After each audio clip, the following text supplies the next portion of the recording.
Hello, everyone, and welcome to Celebration of Spiritual Disciplines Study. My name is Lindsay Runyon, Associate Pastor here, and all spring long we have been studying these spiritual disciplines in this book, Celebration of Spiritual Disciplines by Richard Foster. If you don't have a copy, highly recommend getting it. If you could only read one chapter, all chapters, or maybe you can lend it to a friend if you have it, just like we talked about last week in the discipline of simplicity. We don't need to buy more things. We just need to be resourceful and content with what we have now. A few things before we begin every study. We have a few guidelines as we walk through these disciplines together. One, we are all beginners. So whether you know the discipline of service, whether this is your first time hearing it, we come at this content, we come into these chapters just with open hearts and open minds to seek Jesus. Again, spiritual disciplines are ways that we open ourselves up to God. They themselves, these disciplines, don't have magical powers, so we can't just dial in and get one right. But it is a way that we can seek God in all of these places and spaces to have a posture of surrender as individuals and as the corporate body together.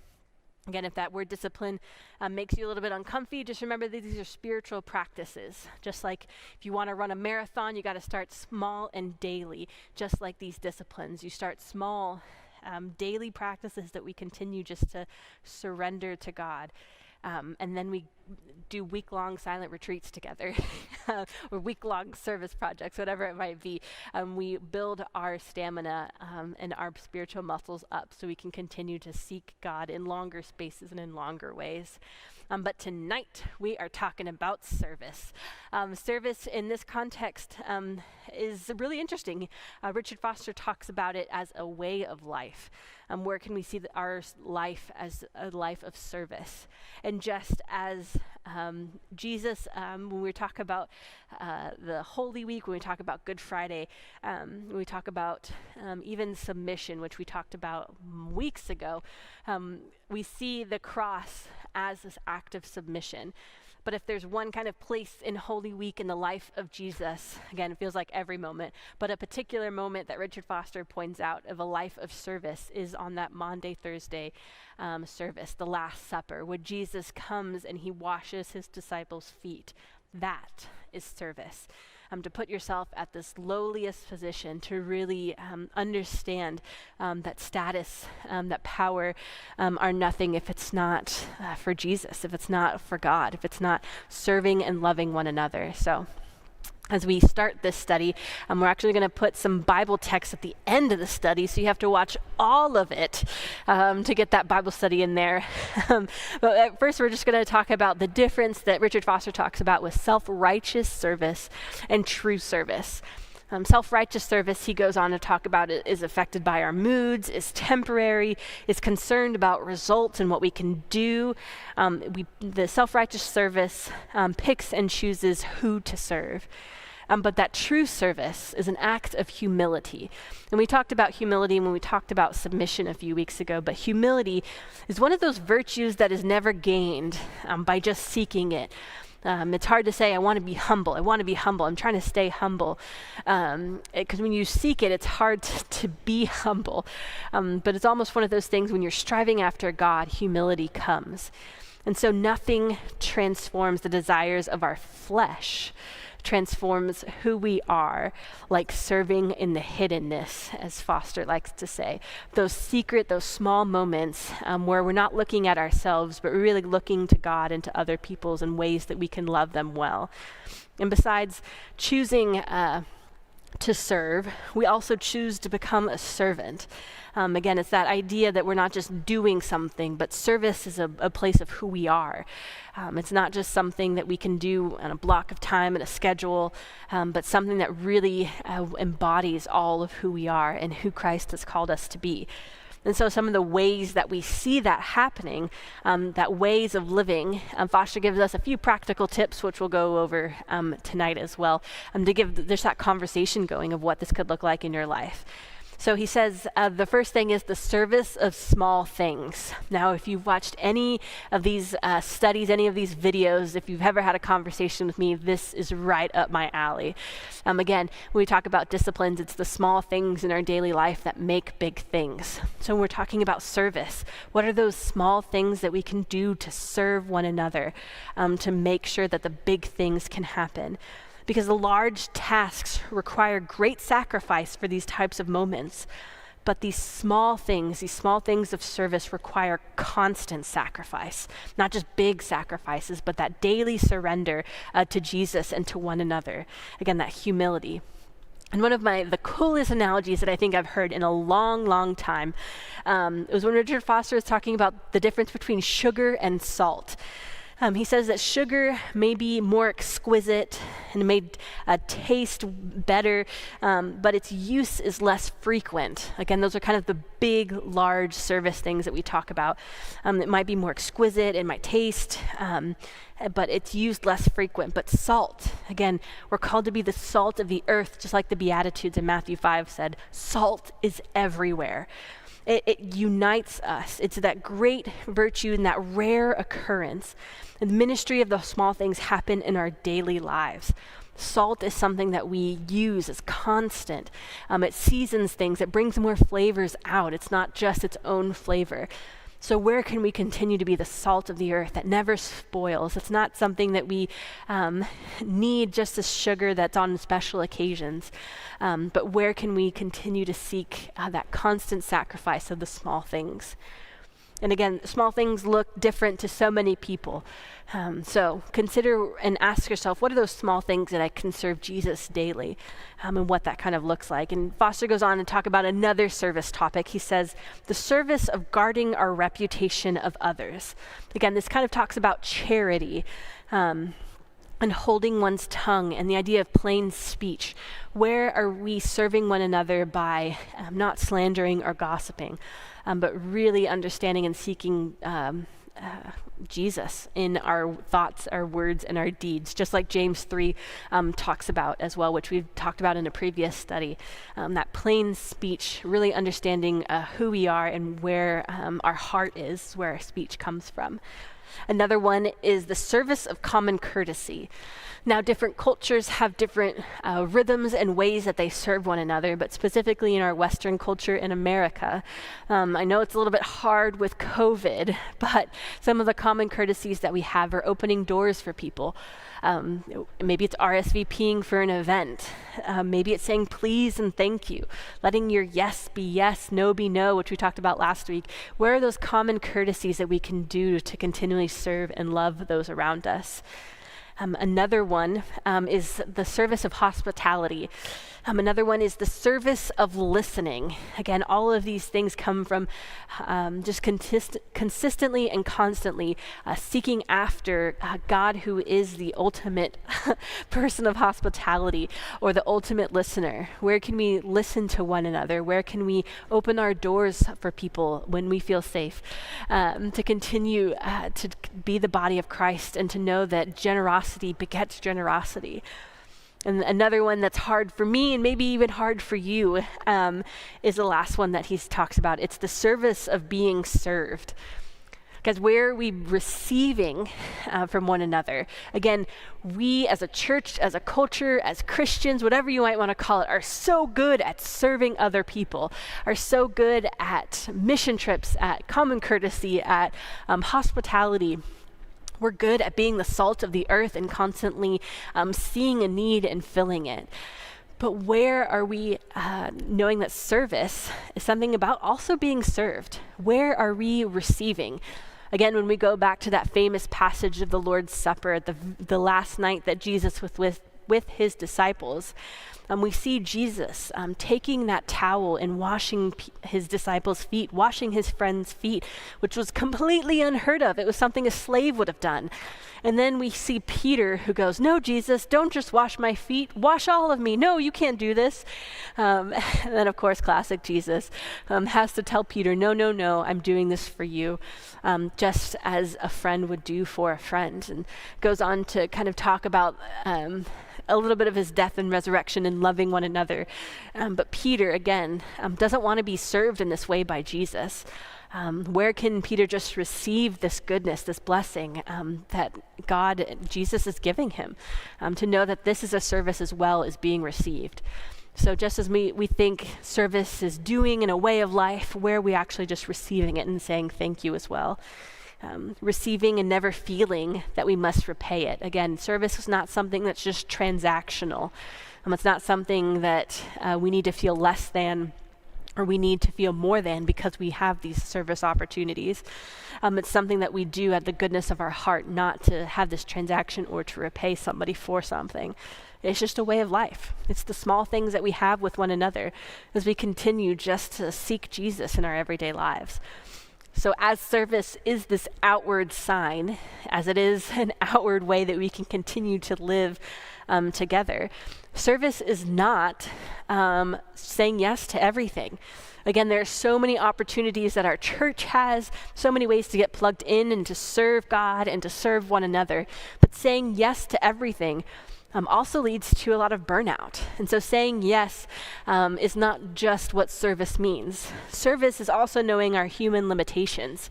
Again, to receive, to know we can't do everything, and to rest in God's presence, knowing that He is serving us in so many ways. It's being open to that, that we continue to seek in these disciplines together. So service is not saying yes to everything. It's knowing our human limitations. And knowing that it's okay to receive and it's okay to give. It's that lifestyle that we have together as Christians.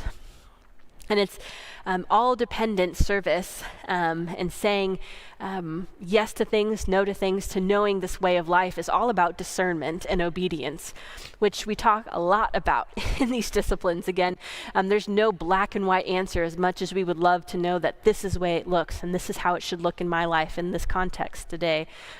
But it's all about the gray area. It's all about obedience and discernment of what small things can I do? Can I say yes? Can I say no? And can I actually say no and let it be my no? And my yes, my yes. Again, we talked about this with the discipline of simplicity and plain speech last week. Where can we really understand that our outward answers is what we're feeling inside as well? The act of service, of knowing the discernment between what I can do and the limitations that I do have as well. Again, none of it is bad. It's just figuring out in our own lives where we can be obedient to God without stretching ourselves too thin. Because there are, again, just like last week, there are so many attachments in this world, so many things that are vying for our attention, but where are we keeping God at the center? Just like all those inward disciplines of meditation and prayer and study, where can we hear God and obey His word? Again, when we hear scripture, when we hear Him in our prayer times, where can we hear Him and obey? To know that service is something that flows out of our prayer times in those inward places in our hearts, in a continual way that we can seek God together. Again, John Wesley was a big proponent of service, all about being there for people and making sure we continue to build relationships for us. If you want to do more with our missions team, they're a great resource. They don't just do stuff, I promise. Service, mission, outreach is a way of life to them. I've been in a lot of their meetings recently, and the way that they talk about Jesus in this church and building relationships with the neighborhoods that are around us is so inspiring to see how God is moving even within this church to make service a lifestyle, not just something that we do every now and then or for the poor or, for this people, whatever it might be. But really something that we do together. They've read books together.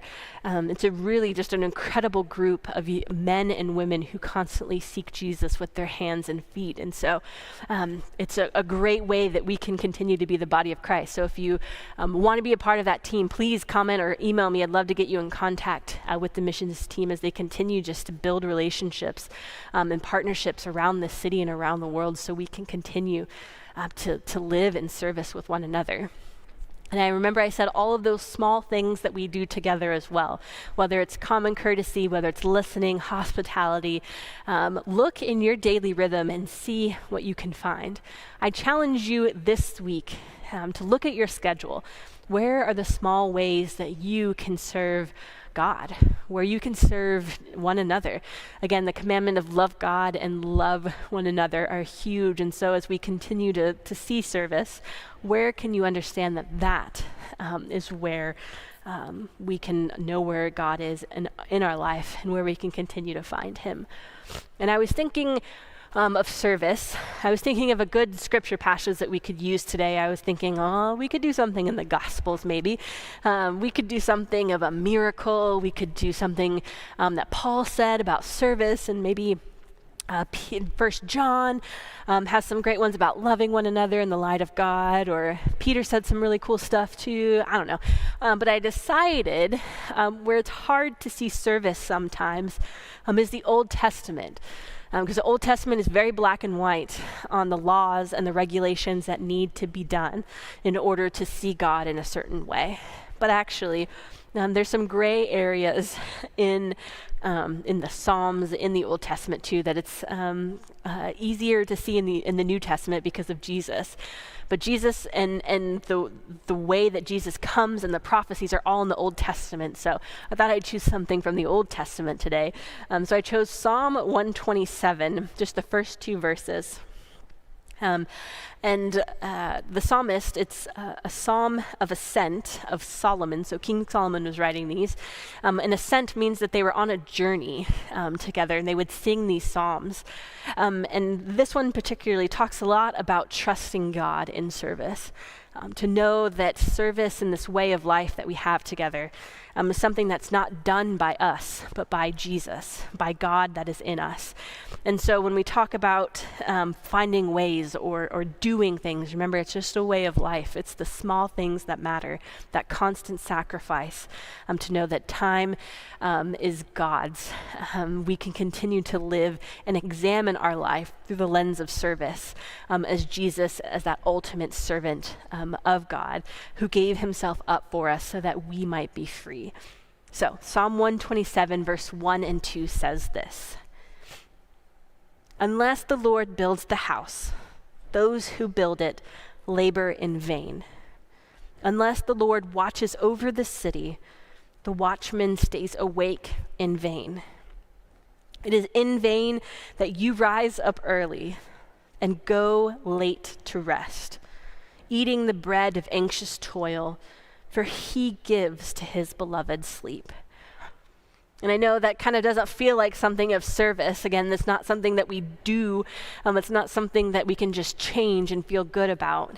And again, it's not that self-righteousness that affects our mood and is temporary, all the things that Richard Foster talks about at the beginning of his book. But this is a way of life. Service is a way of constant sacrifice. It's trusting God. Again, last week we talked a lot about do not be anxious about tomorrow and the simplicity of that. When we talk about service as a way of life, it's knowing and trusting that God is at the center. It's knowing that unless the Lord builds a house, unless the Lord does something, then we labor in vain.